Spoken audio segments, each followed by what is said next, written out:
देखिए, बहुत ही हादसा जो है मतलब जैसे ट्रेजेडी है। हालाँकि ये जो इलाका जिसमें हमने अपना बेस कैंप बनाया हुआ है, जहाँ के हमारा बटालियन हेडक्वार्टर होता है गयारी वाला, ये 1982 में एस्टेब्लिश हुआ था। ये सबसे महफूज़ जगह थी। यहाँ आज तक कभी ये जो एवालांच वगैरह यहाँ इधर नहीं आते। लेकिन ये क्या एनवायरमेंटल इफेक्ट है, क्या इफेक्ट है उसका तो टेक्निकली मैं तो कुछ नहीं बता सकता। लेकिन ये इतना बड़ा सानिया है।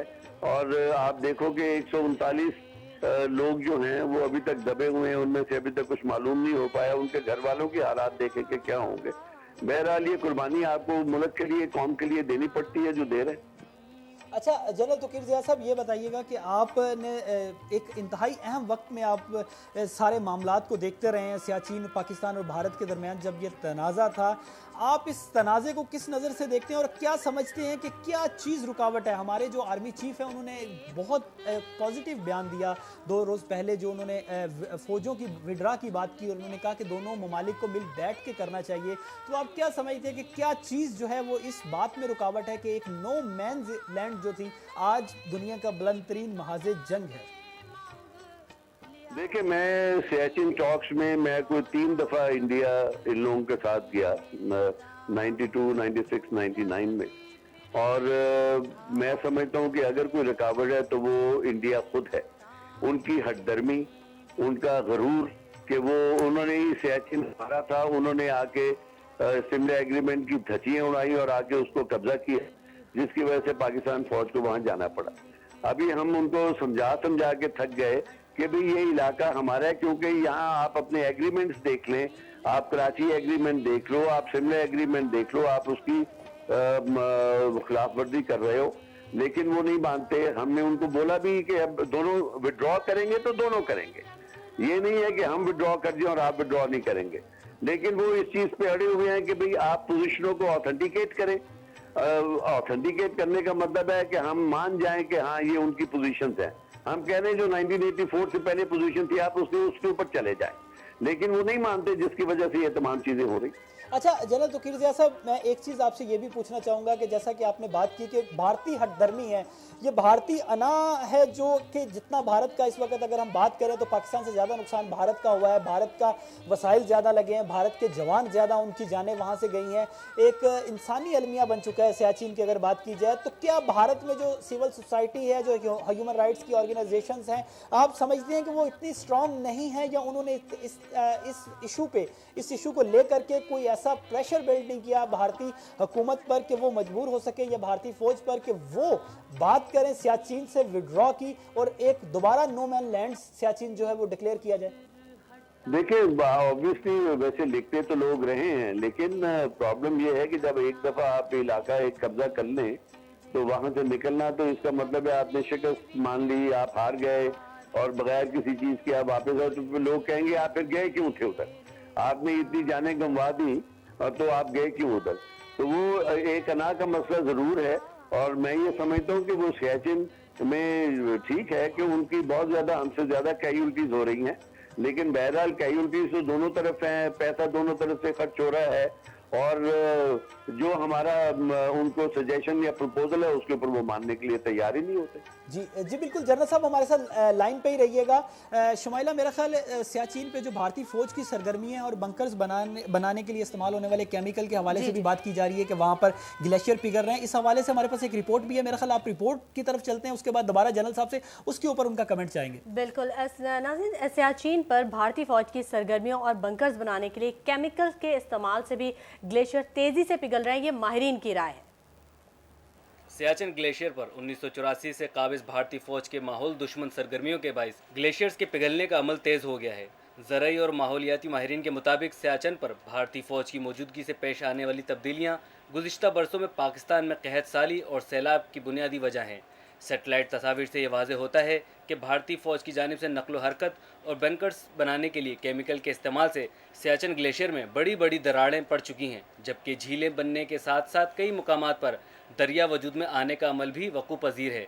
भारतीय फौज नकलो हमल में आसानी और बंकर्स बनाने के लिए केमिकल के जरिए ग्लेशियर को काट रही है, जबकि इसने 250 किलोमीटर तवील केरोसिन ऑयल लाइन भी बिछा रखी है, जिससे रसने वाला तेल भी ग्लेशियर्स की तेज़ी से पिघलने का बाइस बन रहा है। माहिरीन के मुताबिक भारतीय फ़ौज हेलीपैड और एयरपोर्ट बनाने के अलावा मुख्तलिफ़ किस्म के केमिकल्स, धातें और इंसानी फजला ठिकाने लगाने के लिए ग्लेशियर्स तबाह कर रही है।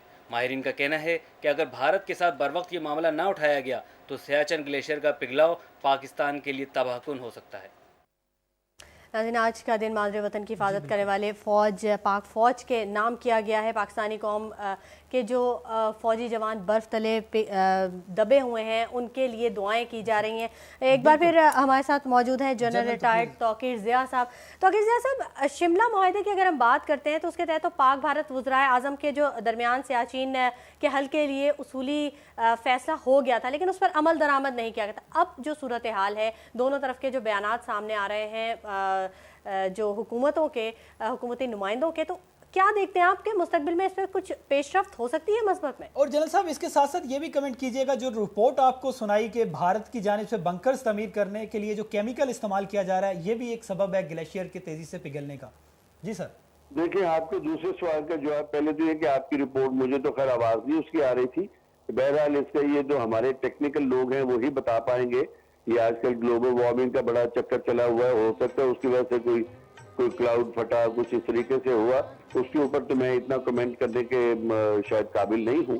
लेकिन जहाँ तक ताल्लुक है ये हल करने का हमारे वज़राए का और तो शिमला एग्रीमेंट का, देखिए बात यह है कि शिमला एग्रीमेंट के बाद भी इन लोगों ने बहुत जगह के ऊपर हमें तंग किया। नीलम वैली में इंडिया ने हमें तंग करके मार दिया और हमें 5 किलोमीटर दूर एक दूसरी सड़क बनानी पड़ी अपनी लॉजिस्टिक्स के लिए। इन लोगों को उस वक्त भी इन्होंने फिर हमें मोटर से फायर करना शुरू कर दिया। अगर हम इन लोगों के साथ एग्रेसिव ना होते तो ये पता नहीं हमारे साथ क्या करते। तो हर जगह इन लोगों ने शिमला एग्रीमेंट की धज्जियां उड़ाई हैं और इन्होंने कभी उस चीज का ख्याल नहीं किया। आई एम श्योर कि इनको पीछे गवर्नमेंट की सपोर्ट होगी।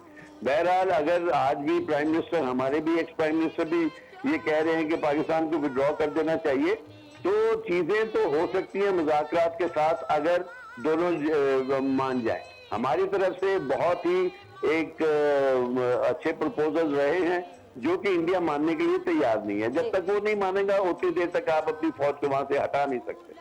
तो तौकीर ज़िया साहब, आपके ख्याल में इंडिया पाकिस्तान को नुकसान पहुंचाने का कोई मौका जाने नहीं देता, तो अभी भी सिचुएशन वही है जो आज से 13-14 साल पहले थी?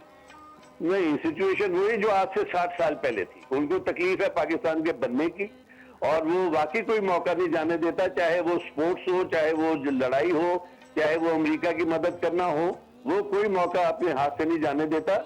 और ये उनको समझना चाहिए कि ये एक बहुत बड़ा नेबर है उनका और इसको किसी तरीके से भी नीचे दिखाया नहीं जा सकता। ये उनकी गलतफहमी है कि वो हमें बहुत ज्यादा नुकसान पहुंचा सकते हैं। जी, बहुत शुक्रिया अपना वक्त देने का जनरल तौकीर ज़िया साहब। हमारे साथ खसूसी ट्रांसमिशन में हमारे साथ शुमाइला इस वक्त सुबह से ही हमारे साथ मौजूद है इस्लामाबाद स्टूडियो से जावेद इकबाल जैदी साहब, और उनके साथ अब गजाला नूरीन भी मौजूद है। हम इस्लामाबाद स्टूडियो की तरफ चलते हैं और उनसे बात करते हैं। अस्सलाम वालेकुम जावेद साहब।